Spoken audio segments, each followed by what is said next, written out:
share my screen here. Share and slideshow. All right. Hi, everybody. Casey will lead off. Okay, I'll kind of explain who I am. Uklas Casey Hale, Yatziaxit Airport, Tlaoquit. I'm Casey, and I'm Tlaoquit in a house at First Nations on my dad's side, Métis, pre-Métis on my mom's side from Treaty 6, and Hines 57 for the rest of my heritage. I could probably spend 5 minutes, but I don't want to spend 5 minutes talking about my heritage. I kind of started with Warriors as a youth participating, and I was looking at the pizzas that were just sitting there, and I'm like, I'm hungry. I want to cook some food. And that kind of started how I just kept taking more and more responsibility, and here I am now. I'm Ricardo. It's funny how you say that, Casey, because everyone is led differently to the program. So that's a good one. You're going to see. I'm really just lucky to be here. It's been 10 years that this model, simple model, 1 night a week, 1 weekend a month, 1 night a week, helping the community, learning leadership teachings that are based on the community, going out on the land, like Dan already talked about, following the seasons, and 1 night a week and 1 weekend a month. Super lucky that the young men, it was supposed to be a men's group. Um, that's how it kind of all started. I live in Tlaoquia territory in Nutchucks, also known as Tofino. I have 3 young boys, and yeah, my I guess they're not young anymore, 16, 14, and 12. Um, I'll go to the next slide here. It kind of just shows where the program model started and then spread. So it's the program only moves by request. There's no way that we know if this is going to work. It's really up to the village. It's up to the community members. It's up to the knowledge keepers, the knowledge givers wanting to share and wanting a different place. It was supposed to be a men's program, but no men ever came for the first 3 years, and it was only boys. And so that's why it became a young men's program, or those and those that identify as male. It's been 10 years now that it's been growing and spreading by community request. And so now, I guess 2 years ago, Tlingit started it up in Taku River, up in Atlin. And then this year, Shamakwam and Sycus, they've started a model as well. So we're talking about food. I'm going to hand it over to Casey because it's a lunch and learn, and I just wanted to give you some context. Casey? Yeah, we'll kind of go with the food or how our people went is following the seasons with the food. The season that have just passed is our clam harvesting season with clam gardens.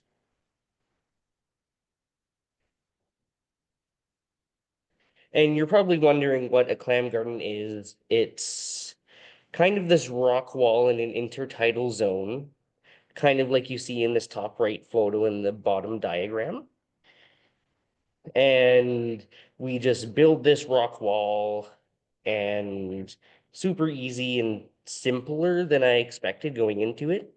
Kind of how we found out about clam gardens, our mentor, Giselle, she was talking about more reasons why we protected Mears Island other than just the trees. We're also protecting the waters for future generations. And how they work is the tide moves the sand in and out, and it kind of the rock wall kind of acts as a filter for the sand and clam eggs. Kind of how clams mate is they just send the eggs and sperm out and hope for the best. And so the rock wall will kind of just nice and catch all the eggs and sperm and have them grow there. Benefits of clam gardens, it's It creates its own little ecosystem. Every time I go back, there's more and more life that just keeps going into the clam garden. It's really beautiful to see. And it's also for our people, it's a safe place to harvest, knowing where you are, and also the knowledge that our community now knows of clams too. It's really amazing. Like I never really expected to build a garden for clams. This was my people's agriculture is clams. And some health benefits of eating clams, they're very high in Oh. protein and vitamin B12. I have one job and I screw it up. There you go. Another, the season, or let me think of a better way to say this. The next sea creature that we'd harvest after clams is sea urchin.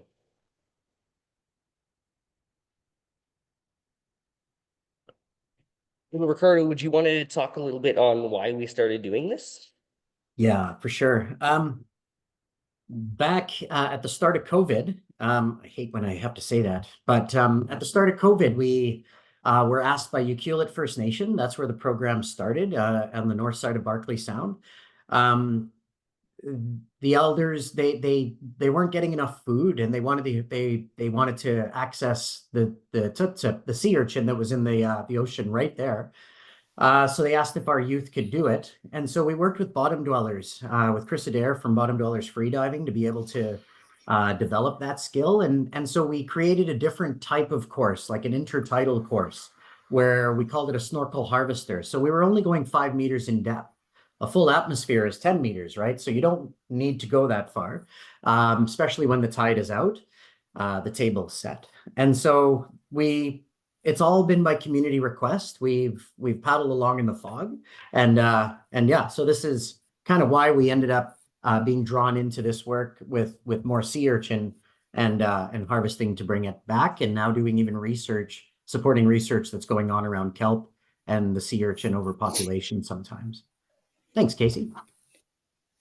Yeah, and the trainings we took, like Ricardo was saying earlier, we took a snorkel harvester course. It was teaching us how to equalize and fill up our lungs as much as we can to be able to harvest as comfortably as possible. Learning to identify the species, making sure you're not picking up like too small of a sea cucumber or something like that. And also learning the weather too. That is one big thing is like for dive trips, you want to make sure you have the right tides, the right swell, which is waves for people that don't know, and making sure it's comfortable conditions to safely dive. Um, Casey, just to add to this one before we switch slides, it's also I found very important for because your communities know best, right? And so you can shape training and instructors to do the things that you need to learn.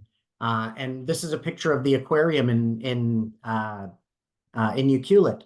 And that's where they go and they start to see the same things they're going to be down there seeing when they do the harvesting of sea urchin or scallops, or when they start doing pole spearing. And so it's really the community shaping the programming is really it's a really cool way to do it, because then they're walking on both legs, they're learning and they're seeing with two eyes. Thanks, Casey. Yeah, and one big thing with all of this food that we're getting from the water is bringing it from the tide to the table. Learning how to process sea urchin, like in the bottom left photo here, we're learning how to crack the sea urchin in half and scoop out the yellow gonads out of the sea urchin. Learning to cook it and how easy it is to incorporate it into everyday foods like pasta. It was super delicious. And then some health benefits of sea urchin is it's very high in iron. And also feeding the community with this food. Like the top left right photo here is all of our youth having sea urchin pasta. And it was super amazing just showing them how easy it is to incorporate into your life. Fair trigger warning for your lunch and learn. There are some yeah, animals sorry. being processed in these slides now. Yeah. And so I get the one of the top lunch and learn slides. Sorry. This is something that was requested by two different villages, being able to harvest seal and to create to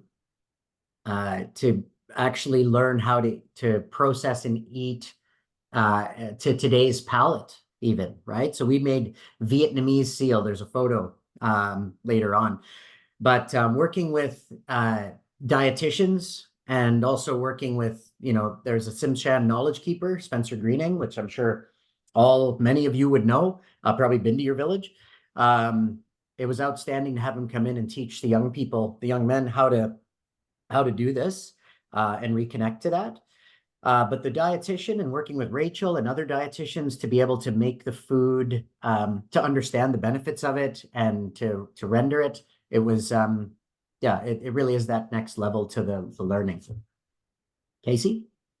Yeah, some of the teachings that we learned, we had like for my nation, we had lands department and guardians approval, chief's approval to go out and harvest. One of the big things that we learned is right time of year. We were going to originally harvest in spring, but some elders in my nation of Tlaloquit told us not to harvest in spring because you don't want to harvest a pregnant seal. That is just like a kind of curse, bad omen on you for harvesting any pregnant animal. It's just a bad omen. And then harvesting them respectfully, you don't want to shoot them on their rock, their home. It's kind of a bad omen for their home. It'll have bad weather just to continue washing off the rock. And we harvested about 4 seals, two in Tlaloquit and two in Hawaii territory. And one amazing thing about this is that we're able to bring it back to community. There were tons of elders that came out that haven't had seal since like the 70s, and it was really amazing. Like our lands manager, he's in the left part of the photo. He was so happy that we were bringing this back and having the community very involved with bringing it back. It was amazing to have the community come out and help process and learning how to cook it. And with all this, we had community feasts in our territory, with also our youth learning how to make the food. Like the seal nachos, those are really good. Learning how to incorporate this food into your everyday life. Seal is kind of like a pulled pork kind of thing. The middle photo here is us rendering down the fat into oil. The oil is very high in omega-3. And then also learning how to preserve it, not having to give the seal out and it has to be eaten right away, able to make the seal last longer. We're pressure canning the seal. And also us using all of the harvest. We did a hide tanning course. It was super fun. And the photo on the right here is how much of the seal went back to the land. Waterfowl and duck hunting.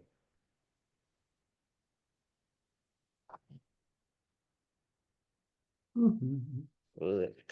Perfect. Sharing the knowledge. I feel it was very crazy on, well, not even crazy, very amazing on how quickly I became a teacher of showing people how to process duck.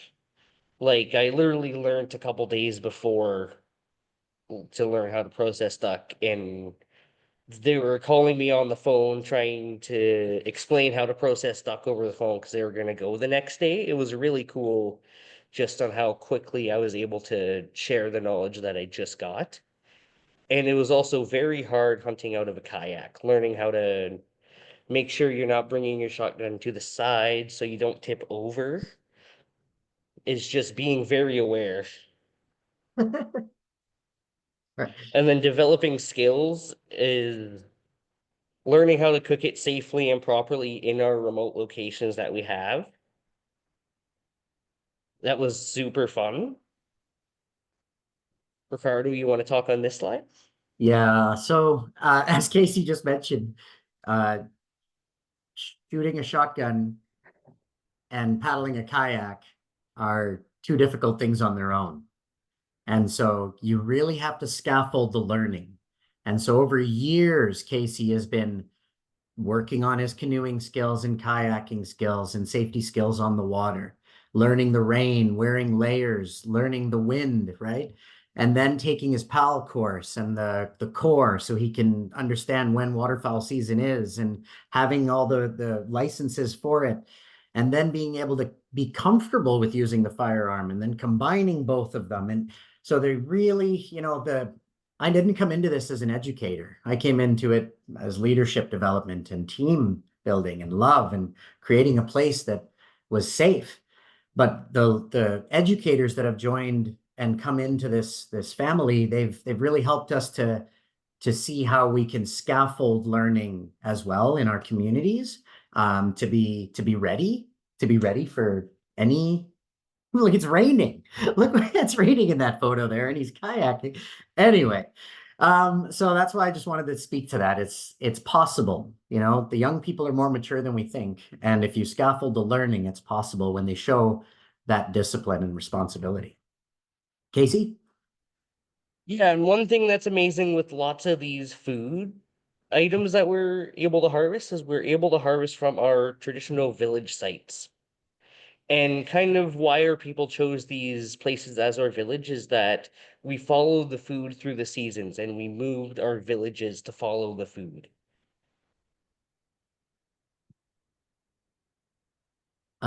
So we're always listening to community. You heard Casey reference Giselle Martin earlier. She's one of those matriarchs that guide the work in Tlaloquiet here. And so here's what we're hearing we should also focus on next, or this year as we look to do more food security work, is the kelp side of things. Not only for food, but also the fact that it helps with climate change in such a significant way, right? And so we're going to learn more. So maybe a future lunch and learn could be around what we learn about kelp. But yeah, I just this is kind of the future of where is next on our. We're going to continue to do what we're doing, and as Dan led to at the very start, follow the seasons to do it. But yeah, it's been great, Casey. Yeah, thank you all for listening. I feel it's amazing to share this just because I feel for me, food medicine is more than just the physical health benefits of having lots of iron and omegas in your seal. For me, it's very culturally connecting to foods that I never had until I joined the Warriors. So yeah, thank you all for listening. Ricardo, you want to add anything before we have time for questions? No, thank you. You're amazing. Thank you, Casey. I was nervous in front of this many people. I can't imagine. Hands up to you, man. So much for doing this. It's great. Yes, echoing that. Thank you so much, Casey. That was an awesome presentation, and thank you, Ricardo. We do have time for questions. You can either unmute yourself or add them into the chat. On the bottom, there's a chat icon. So if anyone has any questions, please do share.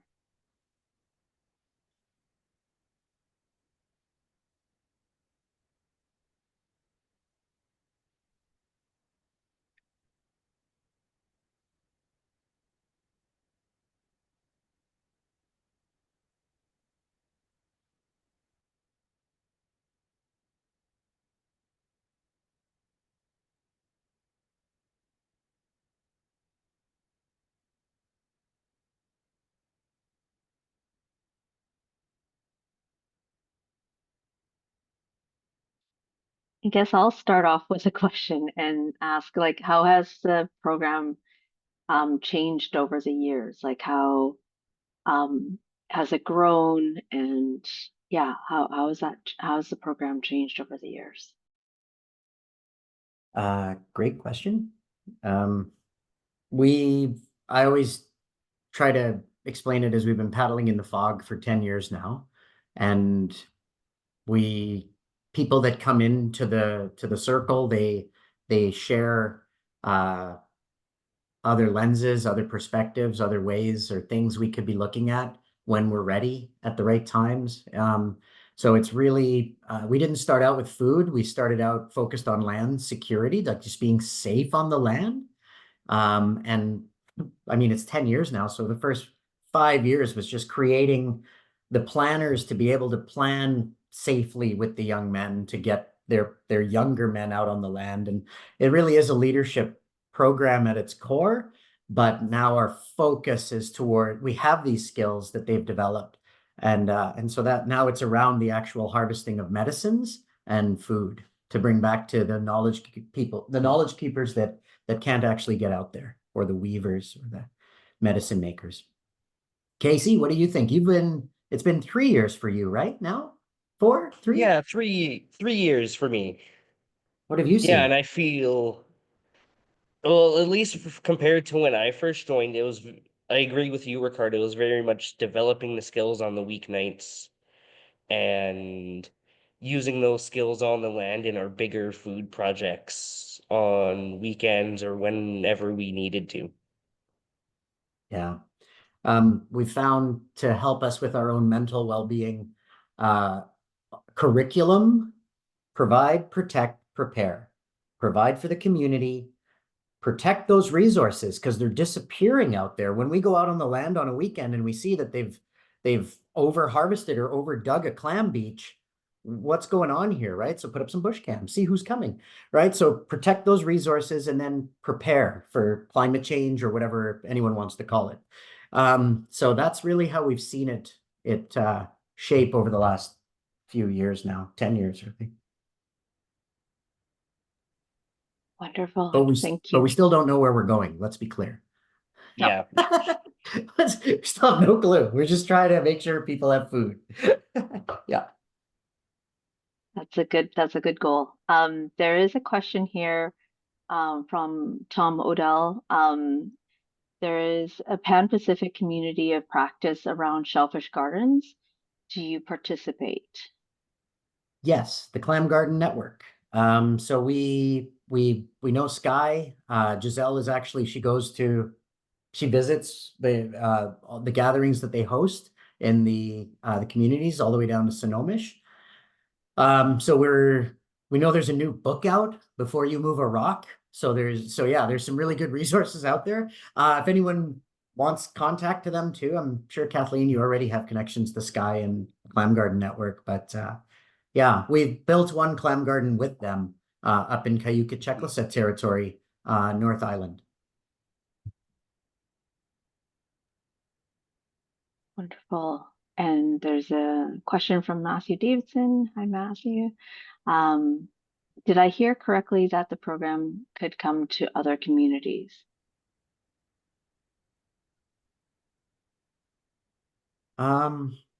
Yes.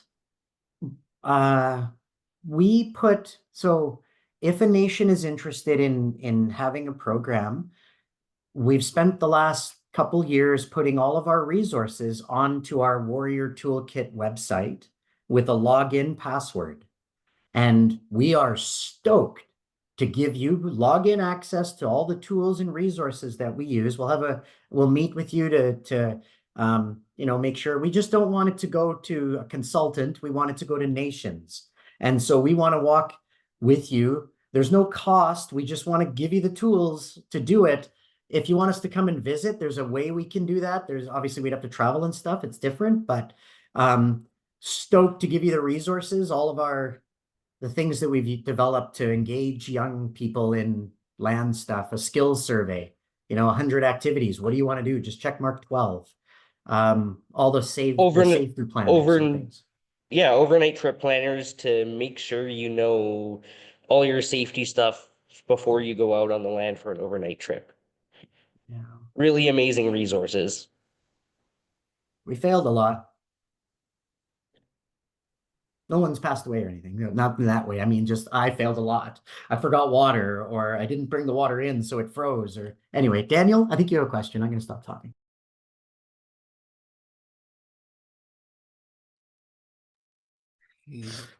Hi. I hear that you guys are using the traditional land. Question, is it possibly isolated? The traditional um lands that you guys fished or whatever you guys are doing? Oh, seal. Um, just to make sure I understand clearly, are they remote locations or are we close to Yeah, like, yeah, yeah. It seems like they yeah, were. they're remote, right? Okay. I mean, where are you from? I'm from north of Vancouver, along the coast, and then into the interior. Okay, yeah, yeah, it's not as remote as where you are, Okay. probably. Yeah, but we still go out because we go out by boat and we go to the remote village locations where no one is anymore. No Okay. one goes there. Yeah. There's no roads there either. It's by Good. water. Yeah, exactly. Or By water reception. or walking in the bush to get Okay. Yeah. there. A lot of Yeah. bushwalking. Yeah. Good. And we follow the seasons. And so the Nuuchahnulth, just like, we've learned in the interior, each family was responsible for a valley. Each Nuuchahnulth family from a house would be responsible for an inlet. And so in the summertime, they'd come together at the beaches, and then they would go back into the inlets in the winter, terrible winds and rain, and monitor resources and harvest, and then bring things back together. But yeah, so we follow that seasonal pattern. We're out on the water in the summer, like by the beaches and the ocean, and then we'll move back to the more remote camps in the wintertime, like right now, and do trapping or waterfowl hunting, following the season and what we're allowed to do by BC regulations.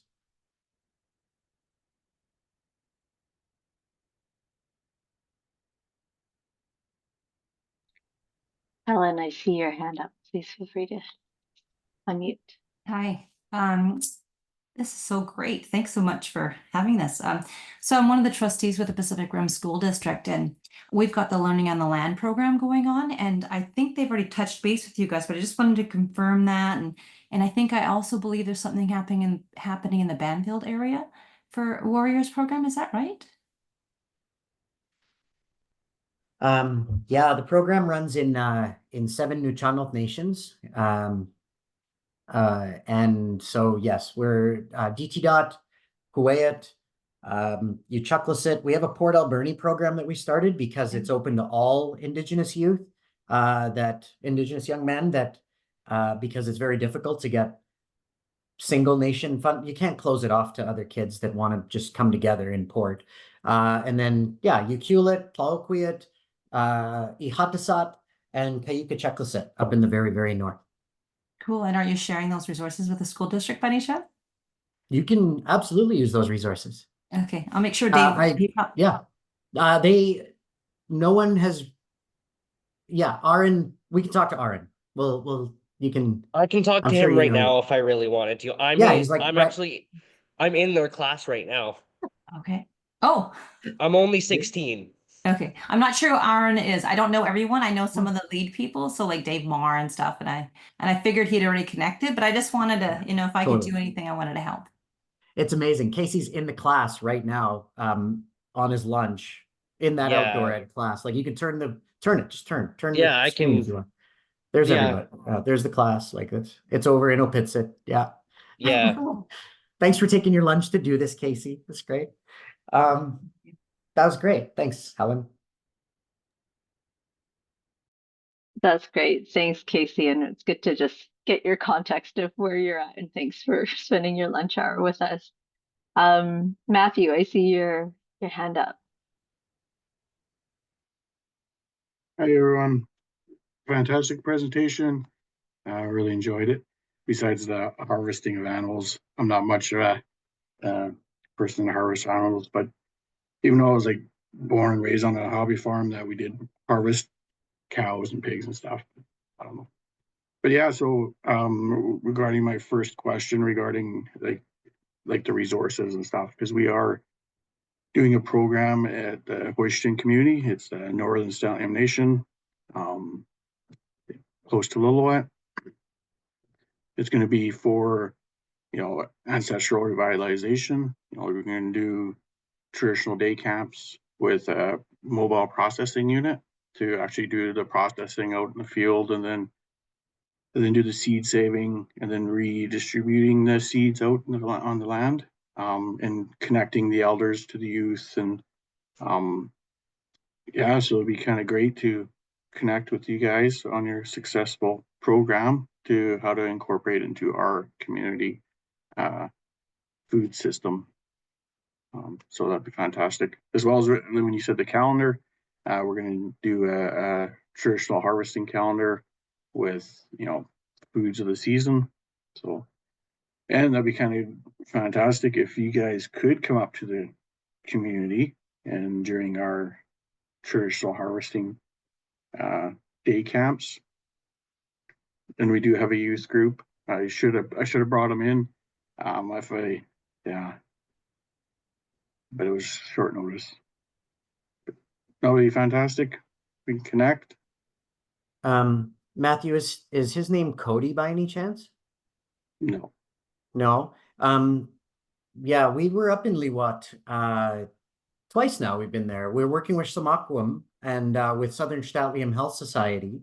And so we're up there. Yeah, we can have a conversation if you just want to get our information from Kathleen. Fantastic. Yeah. It's Lillooet, sorry, not Lillooet. Oh, so further up the road. Okay. Yeah, no problem. We'll give you the tools. As long as you're working with nations, it's great. Yeah. Okay. Thank Other you. questions?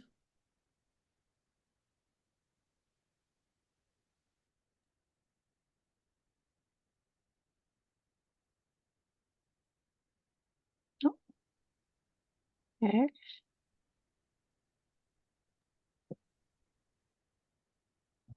Thank you so much for the presentation.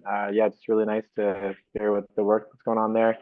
My name's Eric. I work on the Sea Gardens Restoration Project in the Gulf Islands, and just wanted to make a connection and thank you, and just ask, wondering if there's anytime you need like help from other folks to come do like labor work on the clam garden or work on the clam garden, we'd be happy to help. Or if there's anything else specific that you kind of need. And wondering if you guys are able to, sounds like you're able to harvest from there, and what that's been like in terms of testing or doing that work to kind of enable that. Yeah, thank you for sharing.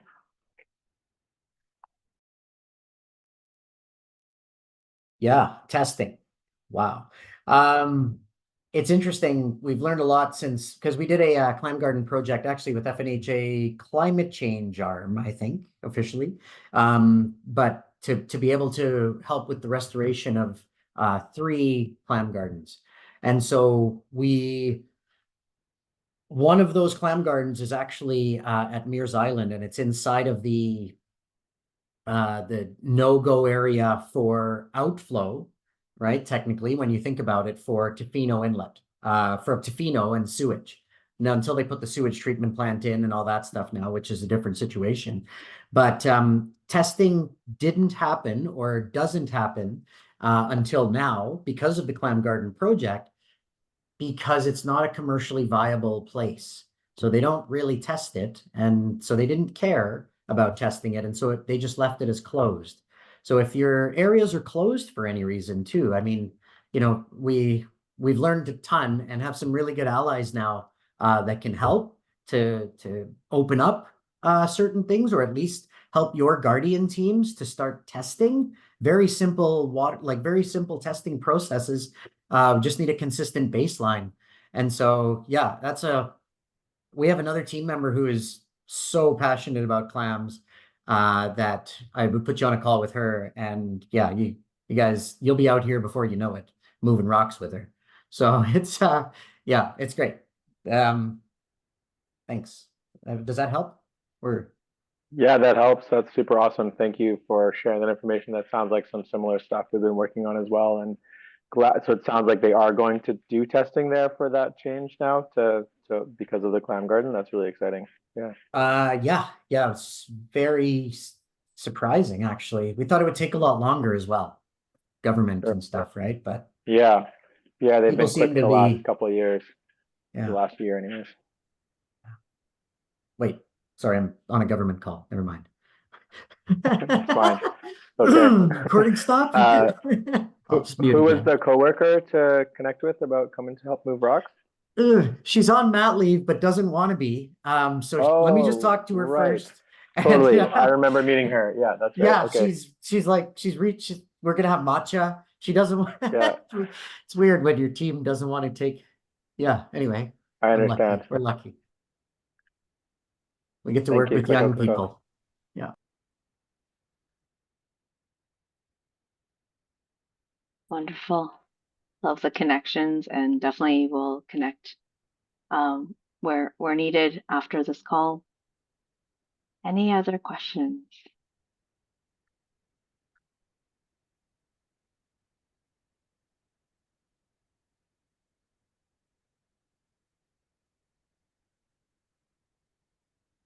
Okay. Well, with that, I really want to again thank you, Casey and Ricardo, for spending time with us, especially Casey on your lunch hour. I hope you get some food and nourishment before you start any other classes. Really great to hear of all the amazing work the Nuuchahnulth Youth Warriors Family Society is doing. Yeah, and thank you for all the comments too, and of appreciation and thanks.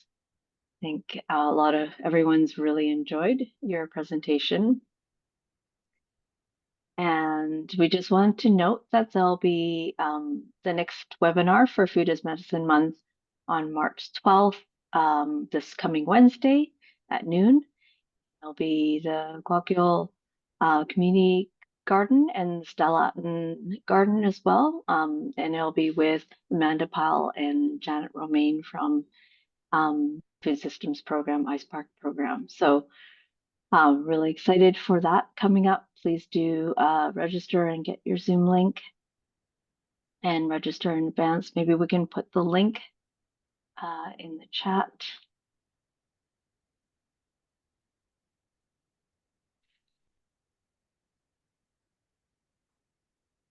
I can put it in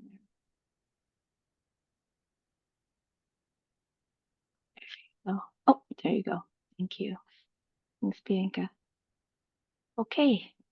Well, with that, thank you so much again to Casey and Ricardo and for everyone for joining us today. We hope to see you for our next webinar, and thank you for all the questions and yeah, just connections from various communities. Really great to see that happening. Yes. Thank you, everyone. Have a great rest of your lunch. Take care.